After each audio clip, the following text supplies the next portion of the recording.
एक तो हमको पर्यायवाची शब्द और वाक्यांश है, ये तो आप पढ़ लोगे। विपरीतार्थी शब्द है, वो भी आप करोगे। उसके बाद मुहावरे हैं, ठीक है। अब मुहावरे का अर्थ, मुहावरे मैंने पढ़ा दी, ये सारा कुछ हमारा हो चुका है, लेकिन मुहावरे मैंने पढ़ा है। तो मुहावरे में कैसा होगा कि एक मुहावरा दिया रहेगा, जैसे आपको दिया है अंग मोड़ना। हाँ, अंग मोड़ना। अब अंग मोड़ेंगे तो अपना इसका अर्थ होता है कि ऐसे अंग मोड़ना मतलब तो मुड़ना ऐसे होता है, या मोड़ना, ठीक है। लेकिन इसका पर्यायवाची शब्द, सॉरी, इसका मुहावरा होता है पीछे हटना, मतलब बैक ऑफ कर लेना, ठीक है। मैं तुम्हारे आश्वासन के भरोसे ही काम किया है, अब अंग न मोड़ो, मतलब मैंने तुम्हारे भरोसे काम किया था, अब तुम पीछे मत हटो, ठीक है। तो समझिए ये अंग मोड़ना दिया है, तो ये पीछे हटो, दबाव में रहना, विकसित होना, बहुत थक जाना। अब ये मिले जुले 4 ऑप्शन है, इसमें से आपको एक ढूंढकर देना है, ठीक है। इसके लिए उसका पूरा ठीक से आना आपके लिए बहुत ज्यादा जरूरी है। तो मुहावरे भी जितने हो सके आप वहां उसे पढ़ते जाइए, मतलब पढ़ते रहिए, प्रैक्टिस में रहिए। मुहावरे क्या होते हैं ये तो सभी को पता है, ठीक है। अगला है हमारी मुहावरों की तरह होती है लोकोक्तियां, ठीक है, जो लोगों में प्रचलित है, जिसे आप कह सकते हैं कहावत। कहावत कहते हैं ना हम, अंत भला तो सब भला, अंधों में काना राजा, ये ऐसी मणि मणि जो मराठी में मणि कही जाती है ना, तो वैसी ही ये लोकोक्तियां होती जिन्हें कहावत कहा जाता है, ठीक है। तो उसमें भी जैसे मैंने आपको मुहावरा बताया, एक ये कहावत दी जाएगी और उसके 4 उसके अर्थों के 4 ऑप्शन दिए जाएंगे। जैसे कि देखिए यहाँ पर दिया है कि अंधों में काना राजा। अब अंधों में काना राजा मतलब कैसे, मूर्खों में जो थोड़ा मूर्खों में थोड़े समझदार व्यक्ति का भी आदर होता है, या फिर मूर्खों में अति समझदार व्यक्ति का आदर होता है। ऐसे शब्दों के फेर होकर भी उसे वहां पर आपको दिया जा सकता है, ठीक है। ये एक 5वां है। अब एक जो सबसे महत्वपूर्ण अपन देखेंगे, यहाँ पर एक 3-4 चीजें हैं जो हमारे लिए थोड़ी सी आप लोगों के लिए पढ़ाई गई है, लेकिन वो आपको कठिन जाती है। एक है संभ्राती वाले शब्द, words likely to be confused. कौन से शब्द है? संभ्राती वाले शब्द। संभ्राती शब्द कैसे, जो सुनने लिखने में और उसके अर्थों में समान से लगते हैं। हाँ, यहाँ थोड़ी गड़बड़ होती है।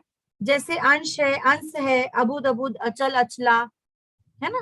जैसे कुछ शब्द मैंने आपको बताए थे, कल, काल, कली, कली, जिससे मात्राओं का अंतर होता है ना। एक जैसे सुनने वाले, एक जैसे साउंड करने वाले शब्द जो एक आधा मात्रा से उल्टे या गलत हो जाते हैं, है ना।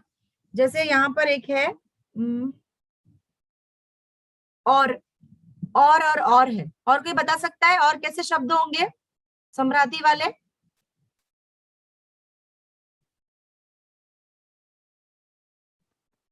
बता सकता है कोई? मिस गृह और ग्रह। हाँ, और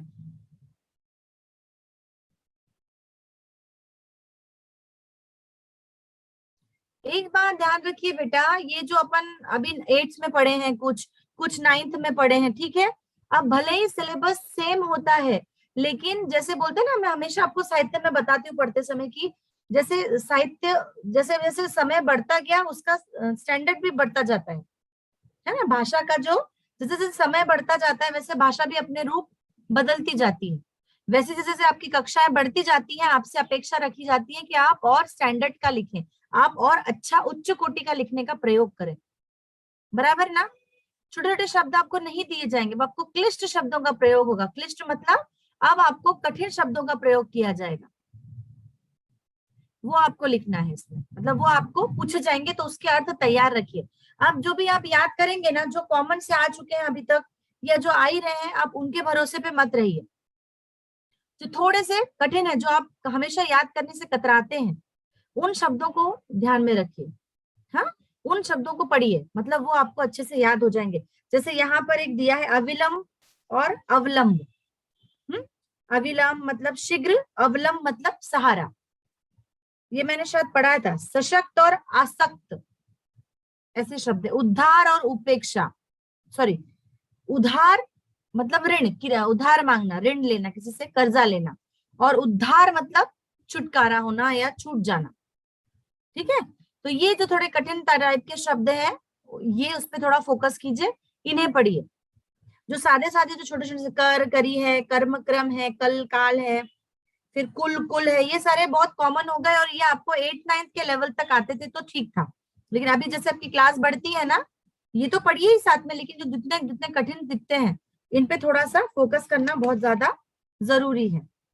ठीक है, तो ये सम्राती शब्द हैं जो कि सेम अर्थ के लगते हैं और इसी पे से आपको प्रश्न पूछे जाते हैं। अब सबसे महत्वपूर्ण एक बात आती है भाववाचक संज्ञा। मुझे बता दीजिए भाववाचक संज्ञा क्या है?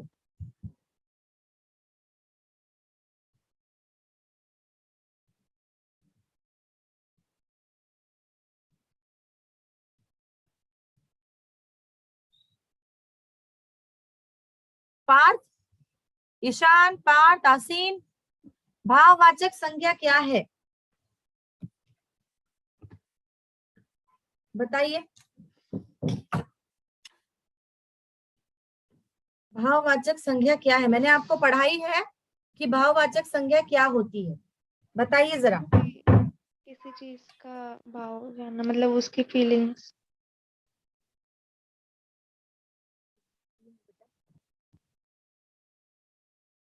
फीलिंग्स है, बताइए। देखिए बोर्ड दिख रहा है क्या? दिख रहा है बेटा? बोर्ड दिख रहा है? Yes miss.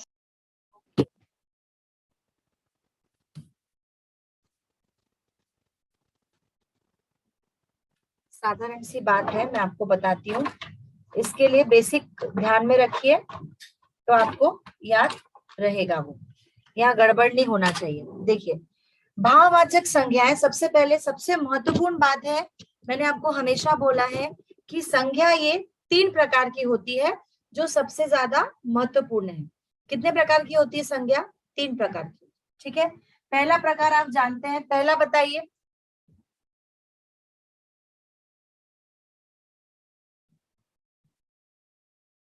पहला बताइए।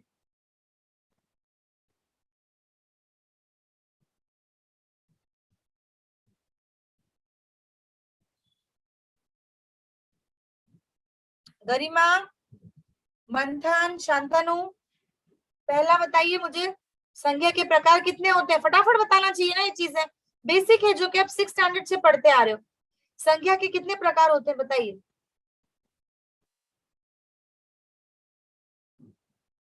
निधि,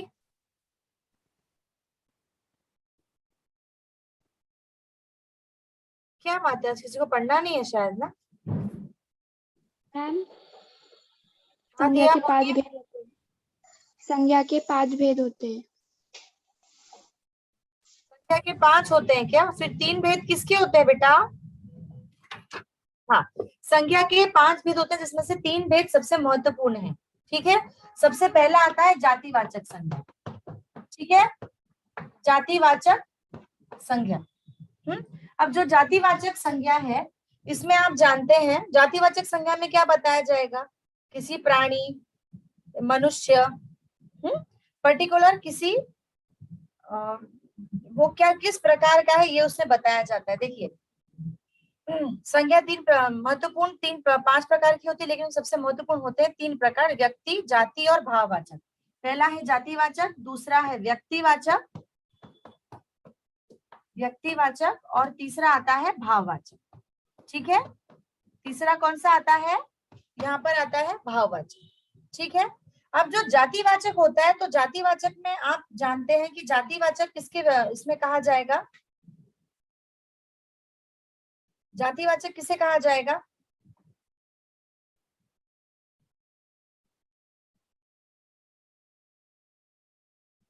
जातिवाचक किसे कहा जाता है? मैंने आपको व्याकरण बहुत अच्छे से पढ़ाई थी, और ये ऐसे करोगे तो फिर कोई मतलब नहीं है, कि पढ़ के कोई मतलब ही नहीं है, वेस्ट हो गया वो। अगर हम बता नहीं पा रहे हैं फटाफट फटाफट, तो मेरे पढ़ाना वेस्ट हो गया, टाइम, समय, सब समय, आपका समय, मेरा समय, सब वेस्ट हो गया। व्यक्तिवाचक आप जानते हैं प्रॉपर नाउन है। जातिवाचक क्या है? Common noun. और भाववाचक क्या है? एब्स्ट्रैक्ट। अंग्रेज हो तुम सारे, अंग्रेजी में तो समझ में आ ही गया होगा, बराबर। अब व्यक्तिवाचक है कि जिस संज्ञा में किसी विशेष व्यक्तिवाचक में क्या आया है? पहला कि किस संज्ञा से किसी विशेष व्यक्ति, विशेष स्थान अथवा विशेष वस्तु का बोध होता हो। अब विशेष व्यक्ति कौन है? अगर मैं आपसे कहूँ विशेष व्यक्ति है तो मैं बोलूंगी देश पांडे सर, ठीक है। क्यों? क्योंकि हम उन्हें पहचानते हैं, वो एक व्यक्तिमत्व है जो कि प्रसिद्ध है, ठीक है हमारे। या अगर वो पूछते हैं एज ए टीचर तो फिर आपके बीच में मैं मौजूद हूँ क्योंकि आप मुझे जानते हैं। मतलब एक पर्टिकुलर ऐसा व्यक्ति जिसे हम जानते पहचानते हैं और वो प्रसिद्ध हो, ठीक है। जैसे जवाहरलाल नेहरू है, मोदी जी है, या कोई अभिनेता है ना। तो उसे उन लोगों को हम लोग क्या बोलेंगे? या दिल्ली शहर है, या हिमालय पर्वत है, या सूर्य है, या चंद्र है, बराबर है। तो ये व्यक्ति विशेष मतलब कोई, आप क्या बोलोगे? व्यक्ति विशेष को क्या बोलते हैं हम लोग? प्रॉपर नाउन, ठीक है। तो ये होता है व्यक्ति विशेष। दूसरा आपका आता है जाति विशेष मतलब कॉमन नाउन। अब यहाँ जाति विशेष में क्या है? जिस संज्ञा में किसी एक जाति के सभी पदार्थों अथवा प्राणियों का ज्ञान होता है। मतलब कैसा? उसे जातिवाचक कहते हैं।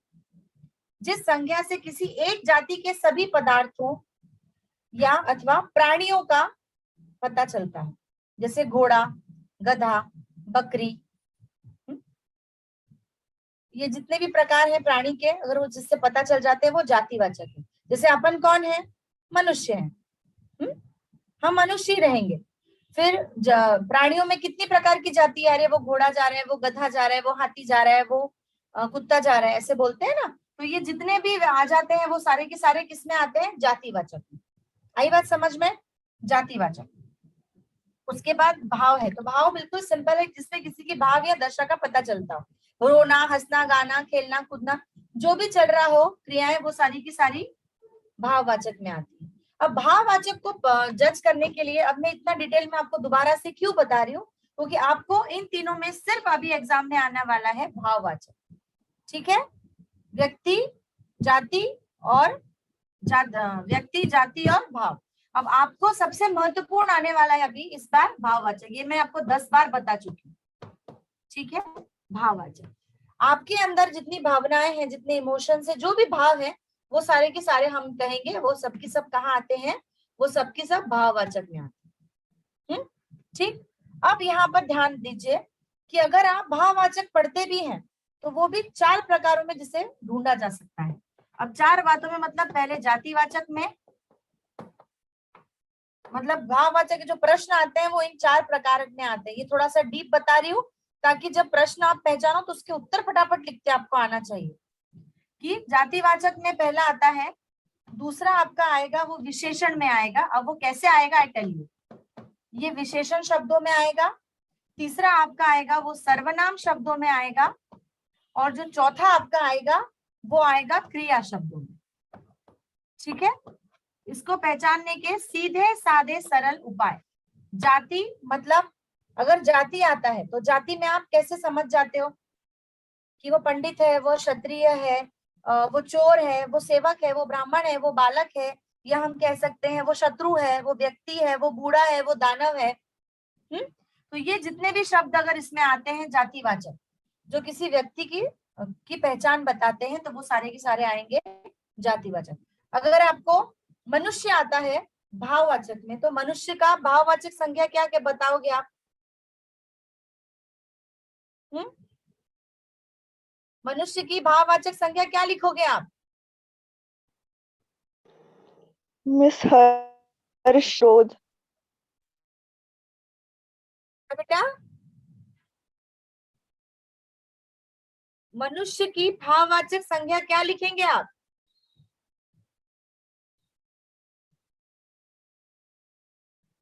गौरी,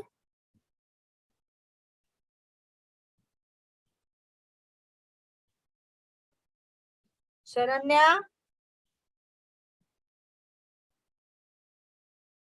सोए हुए हैं क्या सारे? आज हैं कि नहीं सारे? क्यों हो क्या आज गायब हो गए?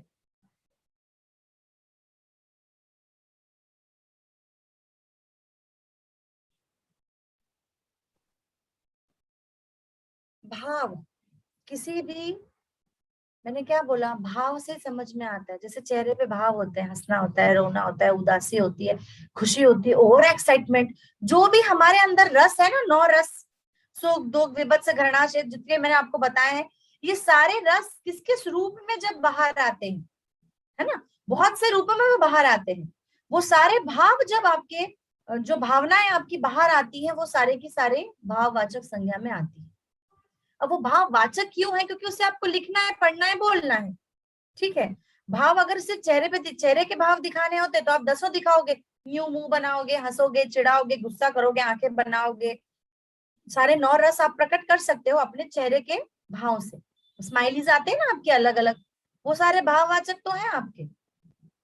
भावना ही तो बता रहे हैं ना आपकी, कि आप कब खुश हो रहे हो, कब आप एकदम प्रसन्न हो जाते हो, कभी आप गुस्से में हो, कभी आप चिड़े हो, कभी आप इरिटेट हो रहे हो, कभी क्या हो रहा है। तो ये जितने आपके वो व्हाट्सएप पे या इसमें स्माइलीज है ना, वो सारे ही भाववाचक हैं, वो सारे भाव हैं आपके अंदर। सिर्फ उसको शब्दों के अनुरूप हमको पुस्तक पे या इस पे उतारना होता है, जो पूछा गया उसका जवाब देना होता है। सिंपल सी बात है। खुश हो गए तो स्माइली भेज देते हो, थोड़े खुश होते हो तो थोड़ा स्माइली, रिलेशन के हिसाब से कुछ और कुछ और कुछ और भेजते हो। सब समझ रहे हैं, मुस्कुरा रहे मंद मंद, है ना। इरिटेट हो रहे हो तो अलग भेजते हो, बर्थडे रहा तो अलग भेजते हो, है ना। तो ये भाव जैसे वहां बेचते हो, वैसे यहाँ हर रिलेशन के भाव समझने हैं आपको। अगर आप मनुष्य है तो आपके अंदर कौन सा भाव होना चाहिए? मनुष्यता का भाव होना चाहिए। आप इंसान है इसलिए आपके अंदर इंसानियत होना चाहिए। आया इधर कि नहीं आया? अभी ये ऐसे मत करो, फर्स्ट सेमेस्टर का भी एग्जाम है, ये ऐसे करोगे तो कैसे चलेगा? भूल गए कि बोलना नहीं, कि पढ़ना नहीं, कि बोर हो रहा है? क्या चक्कर है? जवाब क्यों नहीं आ रहे हैं आज? इतनी शांति क्यों है? इतना सन्नाटा क्यों है? ठीक है, आई बात समझ में? जातिवाचक में जो जो मनुष्य जाति है, जैसे कि है अमर है, मनुष्य है, प्रभु है, मित्र, देव, लड़का, वृद्ध, गुरु, दास, ईश्वर, नर, शिशु मतलब बच्चा, पंडित, क्षत्रिय, दोस्त, शक्ति, शत्रु, पशु, शूद्र, नारी, बच्चा, बूढ़ा, दानव, भाई, चोर, जितने भी जाति के रिलेशंस जो प्रकार होते हैं वो सारे आएंगे, वो सब आएंगे जातिवाचक। ये सारे जातिवाचक हैं। और इसको भाव में बदलना है तो मनुष्य का मनुष्यता में, प्रभु का प्रभुता में, मित्र का मित्रता में, देव का देवत्व में, लड़का का लड़कपन में, वृद्ध का वाधर्य, गुरु का गुरुत्व में, दास का दासता, ईश्वर का ईश्वरत्व, नर का नरत्व। बराबर समझ में आई ये बात? Yes ma'am. प्रश्न आ गया जातिवाचक ढूंढ के लिखिए। अगर आपको प्रश्न आ गया भाववाचक, भाववाचक की करनी, उसमें आपको 4 दे दी है, उसमें भी कुछ और घुमा के दे दिया कि जातिवाचक, इसमें से जातिवाचक प्रश्न ढूंढ के दीजिए। आपको 4 ऑप्शन भाव के देंगे और एक जाति का देंगे, उसमें से आपको एक ढूंढ के वहां पर बताना है। वो ऑड मैन आउट वाला करते हो ना, खेलते हो, वैसे ही काम है ये। ठीक है, जितना ट्विस्ट होके आएगी चीजें उतना आपको क्लियर होना चाहिए, इसलिए दोबारा से इसे मैं बता रही हूँ। सेकेंड वन आता है विशेषण। आप अब विशेषण के बारे में बताइए जरा। विशेषण तो पढ़ा दिया, बहुत मारूंगी मैं, वहीं आके मारूंगी मैं। विशेषण बताइए जरा, विशेषण क्या है? जो किसी चीज की विशेषता बताए। शाबाश। विशेषण मतलब जो किसी चीज की विशेषता बताता है। अब क्या, कैसे विशेषता कैसे पता करते हैं हम? क्या विशेष है आप कैसे पता करोगे? अच्छा, मुझ में क्या विशेष है, चलिए बताइए।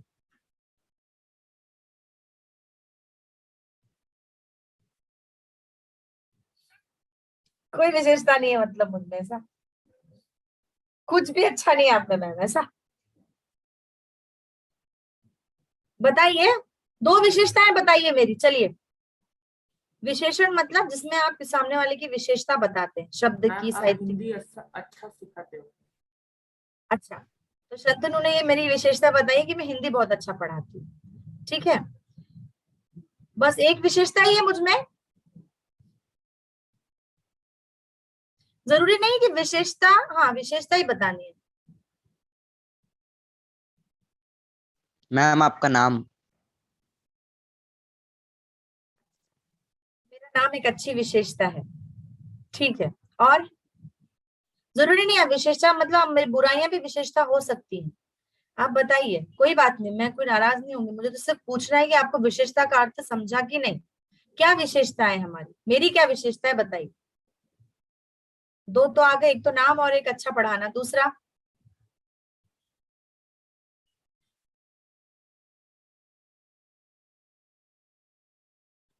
अच्छा स्वभाव।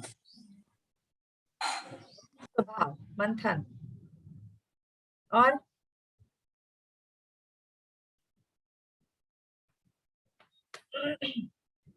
दोनों विशेषता बताइए। सुंदर दिखना। हाँ बेटा, सुंदर दिखना। धन्यवाद। तो ये भी एक विशेषता है। Very good.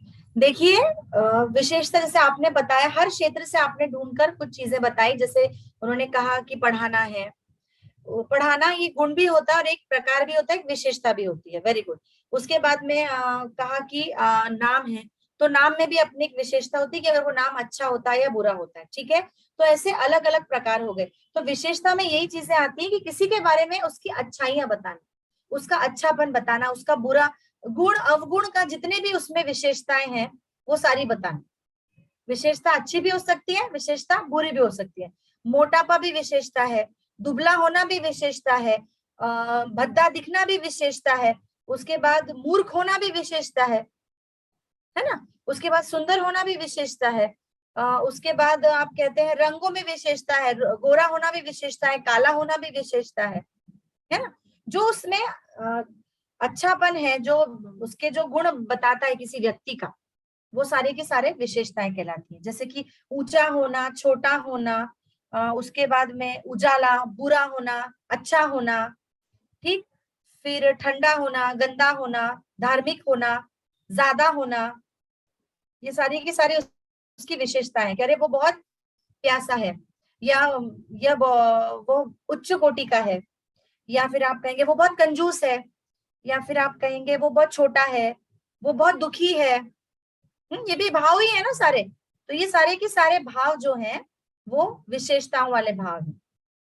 ठीक है, तो इन सब के कैसे होंगे, अगर हम कहते हैं अच्छा है तो उसका भाव होगा अच्छाई, हम कहते हैं सुंदर तो उसका होगा सुंदरता, हम कहेंगे ऊंचा तो उसका होगा ऊंचाई, हम कहेंगे कि उजाला है तो उसका होगा उजालापन, हम कहेंगे बुरा, बुरे का क्या होगा, भाववाचक क्या होगा, बुरे के भाव क्या होंगे, बुराई।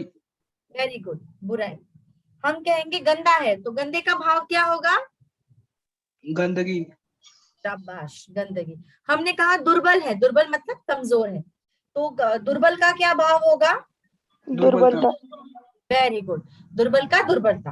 मतलब आई बात समझ में। जैसे हमने जाति लिया कि व्यक्ति ये है, उस धर्म जाति कुल का है, वैसे यहाँ विशेषताओं में हमारा जितना शारीरिक ऊपरी जितना भी हमारा व्यंग होता है, या ऊपरी जितना भी हमारा प्रकार होता है, भाव होते हैं, वो सारे के सारे उसमें आते हैं विशेषण में, जो हमारी विशेषताएं दिखाता है, हमारा स्वभाव बताता है। ठीक है, ये चीज क्लियर हुई आपको कि वापस से बताऊं। क्लियर है मैम। प्रश्न घूम के आएंगे तो भी आपको ये आना चाहिए, नहीं तो आप बोलेंगे मैं सीधे भाववाचक बोली थी, भाव मतलब भावना होती है, हमने तो ये याद कर लिया, पर इसका क्या आएगा हमें समझा ही नहीं, ये प्रश्न ऐसे कैसे आ गया। प्रश्नों की भी तैयारी करनी है, अभी ये बताऊंगी, उसके बाद मैं अब आपको पेपर सॉल्व करवाऊंगी। मतलब प्रश्नों की तैयारी कैसे, प्रश्न कैसे घूम के आएंगे, ये आपको बताते आना चाहिए। ठीक है, अभी अगला इसी में से लेंगे कि सर्वनाम। अब मुझे बताइए, सर्वनाम मैंने आपको पढ़ाया है, सर्वनाम क्या है, संज्ञा के बदले में आने वाले शब्दों को सर्वनाम कहते हैं, प्रोनाउन। ओके, प्रोनाउन क्या, संज्ञा के शब्द कौन से, प्रोनाउन क्या, वो बताइए जरा।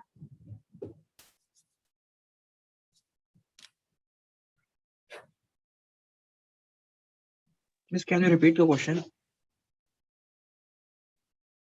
मैंने ऐसे बोला आपको कि सर्वनाम के शब्द कौन से होते हैं, सर्वनाम किसे कहते हैं, अर्थ तो मैं नहीं बताया। जो संज्ञा के जगह में लगते हैं। हाँ, जो संज्ञा के जगह पर इस्तेमाल उपयोग में लाए जाते हैं उन्हें आप सर्वनाम कहते हो। Clear, okay. कौन से शब्द,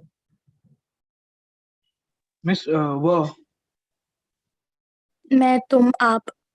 वह, मैं, तुम, आप। अब मैं तुम आप बहुत लिमिटेड स्टॉक है इसका, क्योंकि मैं तुम आप हम सब अपने अपना। या आप बोलोगे मैंने कहा गौरेश का, तो क्या हुआ, मैंने उनका क्या बोला, उनका। ठीक है, मैंने कहा गौरी का, तो बोलेंगे उसका, है ना। मैं आपको बता रही हूँ, अरे इसने बोला था मुझे, यहाँ समझिए, गौरी खड़ी है, मैंने कहा इसने बोला था, तो ये गौरी की जगह मैंने इसने कह दिया, उसने कह दिया, अपना कह दिया, तुम्हारा कह दिया। ये जितने शब्द आते हैं ना जिसमें नाम नहीं लिया जाता लेकिन किसी न किसी का उल्लेख किया जाता है, वो सारे के सारे सर्वनाम के शब्द आते हैं। जैसे अपना, आप, मम, अहम, निज, पराया, स्वयं। आई बात समझ में? निज, पराया, स्वयं, अपना, अहम, मेरा। ठीक है, अब अपना है तो अपनापन आता है, अब मम का आता है तो ममता आती है, ममत्व आता है। फिर आप कहेंगे अहम, अहम तो अहंकार आता है। फिर आप कहेंगे निज, निज मतलब मेरा अपना, तो निजत्व आता है। फिर आप कहेंगे पराया है तो परायापन आता है। फिर हम कहेंगे स्व, स्वयं तो स्वयत्व आता है। ठीक है, तो ये एक लिमिटेड है, सारे बहुत कम सर्वनाम के शब्द हैं, लेकिन अगर ऐसे आते हैं तो आप इन्हें इसी तरह से सॉल्व करेंगे। ठीक है, अब सबसे महत्वपूर्ण आता है क्रिया। अब मुझे क्रिया बताइए, क्रिया क्या होती है, पढ़ा है हमने।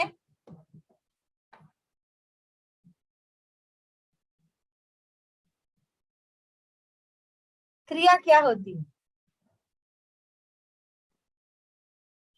मिस कार्य। हाँ जी, कार्य होता है। कैसे कार्य होता है?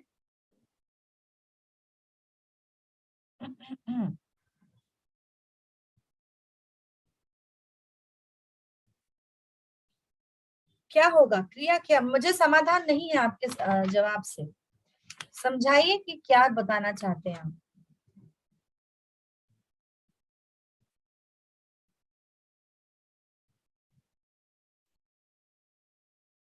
क्रिया क्या? अभी आपने मुझे सर्वनाम बताया कि सर्वनाम क्या है, ठीक है, अब मुझे बताइए क्रिया क्या होती है। अच्छे से बताओ, कौन बताएगा? सभी को समझ में आना चाहिए, मुझे समझा के कोई उपयोग नहीं है। यहाँ उपस्थित जितने भी 16 लोग, 17, 15, 14 कितने लोग हैं, उन 18 लोग हैं, उन हम सभी को समझ में आना चाहिए कि क्या होता है।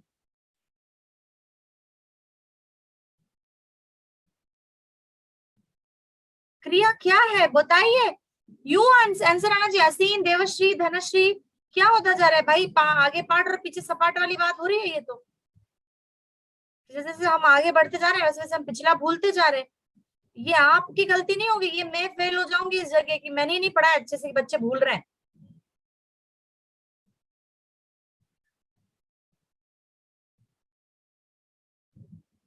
मंथन, क्रिया क्या होती है?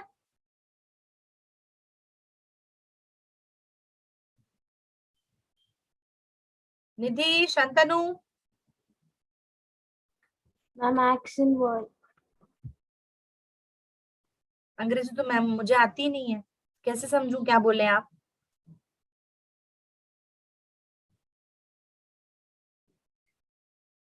अगर क्रिया नहीं बता पा रहे हो ना, मतलब सब पानी में चला गया मेरा पढ़ाया हुआ।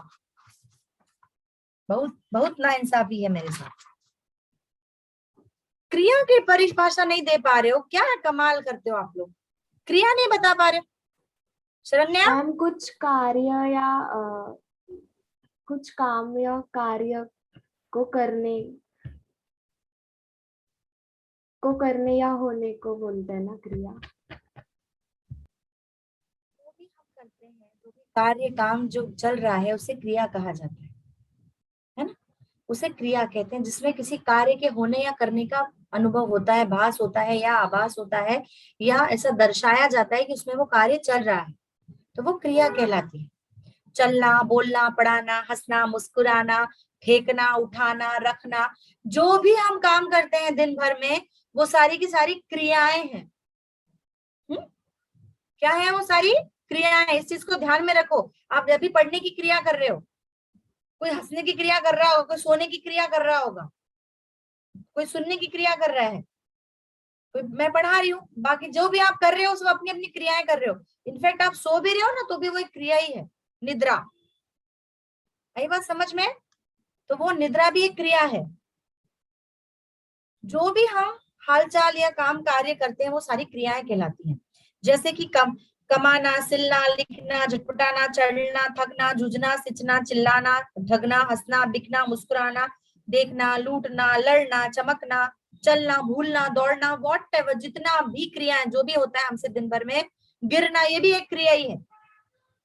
ठीक है, तो ये जो भी कार्य दिनचर्या में होता है वो सारी क्रिया कहलाती है। अब इनको अगर आप करते हैं तो कैसे, कमाना का कमाई, सिलना का सिलाई, लिखना का लिखाई, झटपटाना का झटपटाहट, चढ़ना का चढ़ाई, बिकना का बिक्री, मुस्कुराना का मुस्कुराहट, लूटना का लूट, या लूट आया तो लूटना आता है, लड़ना का लड़ाई। तो ये जितने भी क्रियाएं होंगी ये सारी की सारी जो भी आएंगी भाववाचक में, तो उसका अर्थ आपको वहां से ढूंढना है।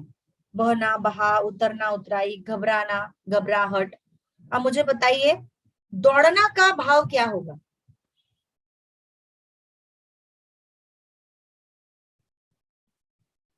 दौड़ना का भाव क्या होगा आपके हिसाब से? दौड़। शाबाश। और जीना? जीवन। शाबाश। धुलना? धुलाई। बुनना? निटिंग होती है, बुनना। बूंदाई। बुनाई। Very good. उसके बाद है चमकना। चमकना का बताइए। चमकाई। चमक। चमक, चमकाई भी हो सकता है लेकिन चमक होगा। चमकना, ऑलरेडी वो चमक ही रहा है ना, तो क्या दिख रहा है उसमें? चमक। ठीक है, फिर है सजना। सजना, सजना मतलब रेडी होना, तैयार होना। हिंदी में दो सजना शब्द होते हैं। सजना एक अपने पति के लिए इस्तेमाल किया जाता है, और एक सजना का अर्थ होता है तैयार होना, रेडी होना, वैसा।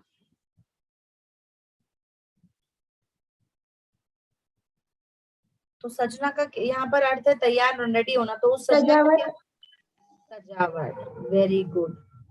अगर हमने घर सजाया है तो क्या की है? सजावट की है, सजना।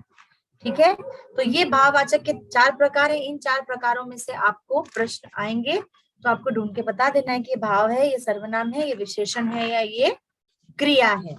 ठीक है, अब गड़बड़ बिल्कुल भी मत करना। समझ में आ गए कि अभी भी नहीं समझा है? दोबारा से बताऊं? यहाँ पर मौजूद जितने भी विद्यार्थी हैं, क्या आपको ये बात समझ में आ गई है? दोबारा से कुछ बताना है क्या? हालांकि मैं फिर से रिवीजन लूंगी एग्जाम से पहले, डोंट वरी, लेकिन अभी समझ लो।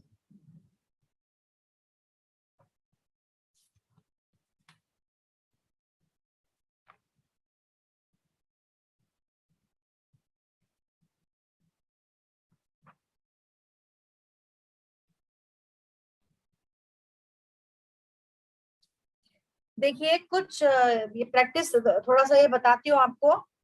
अब आपको मैंने हमेशा बोला है कि पेपर जब आता है, पेपर आने के बाद में वो उसमें पूछा जाता है आपको कि एक निर्देश अनुसार, अभी वो ऐसे ही देंगे, निर्देश अनुसार ही ढूंढना है, सिर्फ ऑप्शन ऑप्शन ऑप्शन में डालेंगे। अब देखिए यहाँ पर है कि बुद्धिमान पुरुष सत्य के मार्ग से नहीं हटता। एक वाक्य है कि बुद्धिमान पुरुष सत्य के मार्ग से नहीं हटता।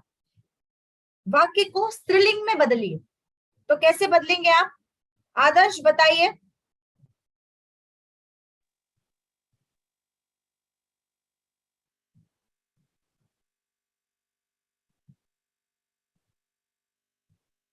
बुद्धिमान पुरुष सत्य के मार्ग से नहीं हटता।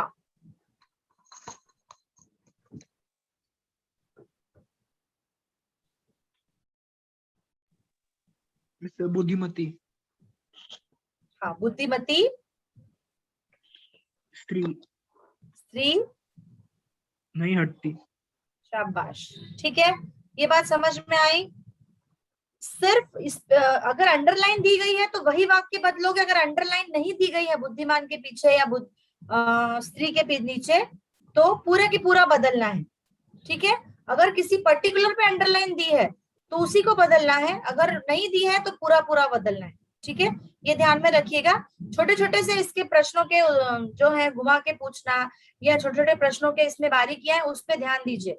सिर्फ डायरेक्टली पढ़ने मत बैठना, प्रश्न को 2 से 3 बार जरूर से पढ़िएगा, क्योंकि कैसे होता है क्लिष्ट भाषाओं का प्रयोग, कठिन भाषाओं का प्रयोग किया जाता है शब्दों का, जिससे आपको वो प्रश्न पहचानने में गड़बड़ाहट होती है, अब हड़बड़ा जाते हैं और गलतियां करते हैं।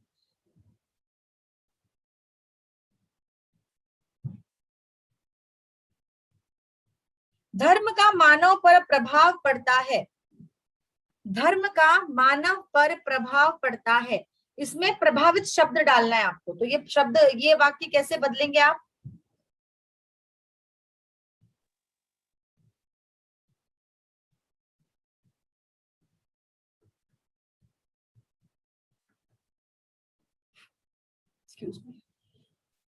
Miss, can you repeat the question? धर्म का मानव पर प्रभाव पड़ता है, इस वाक्य में प्रभावित शब्द का उपयोग कर कर वाक्य बदलना है। कैसे? वाक्य यही रखना है पर प्रयोग प्रभावित का करना है। धर्म से मानव प्रभावित होता है। धर्म से मानव प्रभावित होता है। आई बात समझ में? अगला है, उस लड़की ने आज एक पुस्तक पढ़ी, बहुवचन। उस लड़की ने आज एक पुस्तक पढ़ी।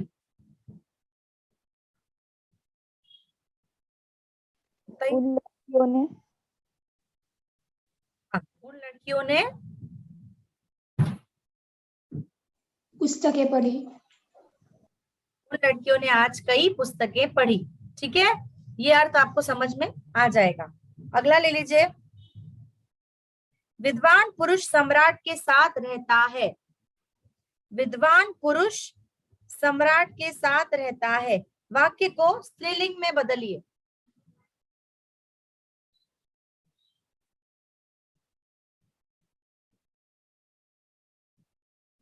मैम सेंटेंस रिपीट करो ना। विद्वान पुरुष सम्राट के साथ रहता है। मैम विद्वान स्त्री सम्राट के साथ रहती है। विदुषी स्त्री सम्राटिन के साथ रहती है। मिस सम्राज्ञी। स्त्री सम्राज्ञी के साथ रहती है। Very good. मेरा छोटा भाई मेरी बात अवश्य सुनेगा।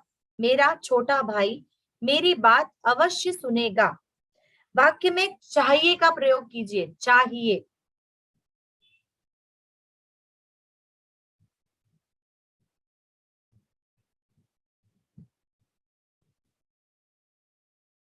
मेरे छोटे भाई को मेरी बात सुननी चाहिए। छोटे भाई को मेरी बात अवश्य सुननी चाहिए।